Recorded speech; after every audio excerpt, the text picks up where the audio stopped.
संभाले, बच्चों की दीनी तरबियत करे। लिहाजा आज ही फैसला करें कि हम अपनी औरतों को सियासी लीडरों की महफिलों में जाने से बचाए और हुजूर अकरम सल्लल्लाहु अलैहि वसल्लम की तालीमात के मुताबिक उन्हें वो मुकाम दी जिसके सही मानों में हकदार है। इसी में हमारी भलाई है, खुद उनके लिए भी अच्छाई है बल्कि पूरी मिल्लत की खैर खवाई है। खामोश रहिए, बहुत तकरीर मत चाहिए।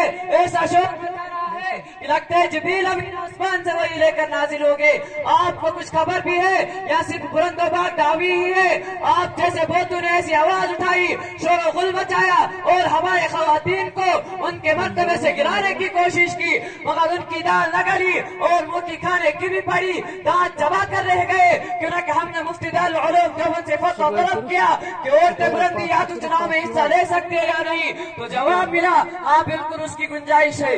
सोच समझ कर बात कीजिए, मुफ्तियाने किराम पर यूं पे इल्जाम मत लगाए। शायद आपको मालूम नहीं इस इल्जाम तराशी का अंजाम क्या होगा, इस बेबाकाना तोहमतदेही का नतीजा क्या होगा। ऐसा लगता है कि आपने दारुल उलूम देवबंद का फतवा पढ़ा नहीं। अगर आपने इसको पढ़ा होता, इसके निकात पर गौर किया होता, इसके मफहूम और माने को समझने की कोशिश की होती तो कभी ऐसा न कहते। अच्छा चलो रहने दीजिए, आप बहुत बड़े समझदार बनते हैं। आपके सामने हमारी कोई हकीकत नहीं है। भला बतलाए फतवा हमने लाया है और आप हमेशा कह रहे हैं कि आपने पढ़ा नहीं, इसके निकात पर गौर नहीं किया, इसके महफूम को समझने की कोशिश नहीं की। अगर हम नहीं समझेंगे तो क्या आप समझेंगे? हाँ सही कह रहे हो, आपके अंदर समझने की सलाहियत ही नहीं है। सुनो और मुझसे सुनो। नहीं, मैं आपसे नहीं सुन सकता।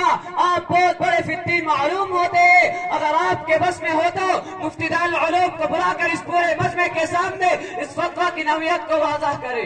हाँ हमारे बस में है, मैं अभी बुला सकता हूँ, बशर्ते कि अगर फैसला मेरे हाथ में है तो आपको बरसरे आम इसी मजलिस में तस्लीम करना पड़ेगा और इशा सुल्ताना को इलेक्शन से बिठाना होगा। पहले आप बुलाइए तो।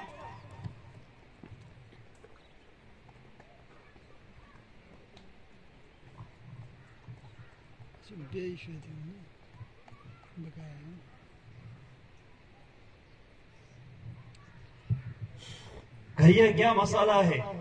मुफ्ती साहब असल में मसला ये है कि अरे कोई एक आदमी मसले की नोयत बयान कर दे, आप सब क्यों शोर मचाते हैं? मुफ्ती साहब असल में मसला ये है कि होने वाले बल्दियाती चुनाव में मैंने अपनी बीबी इशरत सुल्ताना को चुनाव में खड़ा किया है।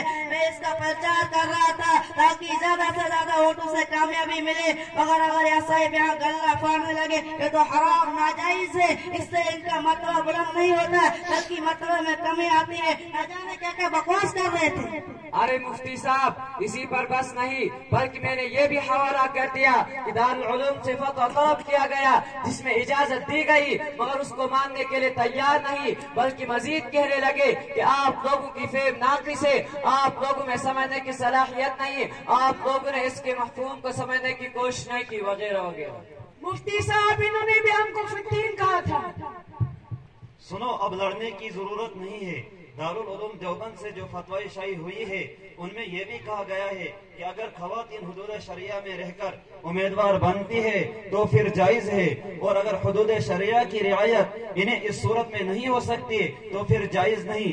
अब हमें यह देखना है और गौर करना है, आया इस जमाने में हुकूमत के इस ओहदे पर आ जाने के बाद इस रियायत की तोक़ा की जा सकती है या नहीं। देखने में यह आया है कि कोई लाख कहता है मेरी बीवी सोमो सलात की पाबंद है, हुदूद शरिया की रियायत करती है और अहकाम शरिया की रियायत करते हुए मुल्क और कौम की खिदमत पर करेगी, मगर ये हो नहीं पाता है। फिर यह कि वो इंसान कितना बेगैरत है जो अपनी बीवी को उम्मीदवार बनाकर उनके नामों का ऐलान करता है और उनके फोटो का चस्पा करता है। यह भी तो एक बाइज्जत इंसान बर्दाश्त नहीं कर सकता।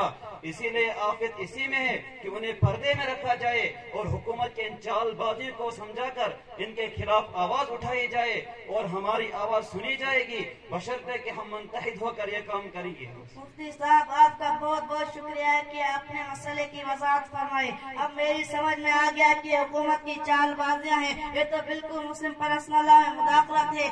आज ही मैं वादा करता हूँ कि अपनी बीवी को उम्मीदवार नहीं बनाऊंगा। अच्छा इजाजत दीजिए।